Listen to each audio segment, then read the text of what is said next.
सबसे पहले आपको बताएं कि वज़ीर आज़म शहबाज शरीफ ने पाकिस्तान में बच्चियों की तालीम के फ़रोग़ को बड़ा चैलेंज करार दे दिया।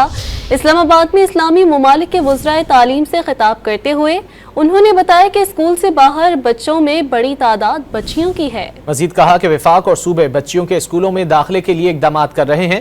उनका कहना था कि ख़वातीन को तालीम की फराहमी में कॉन्फ्रेंस अहम संग मील साबित होगी।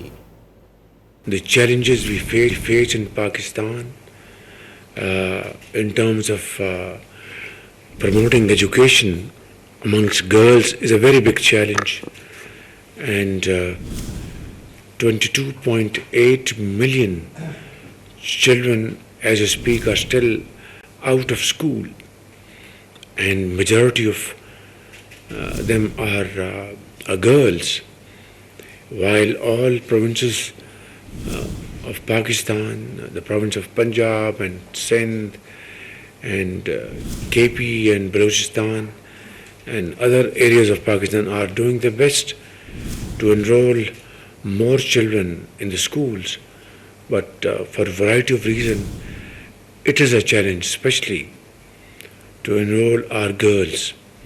So I think today's conference would go a long way in putting our act together and jointly making an effort to promote education amongst girls in Islamic countries.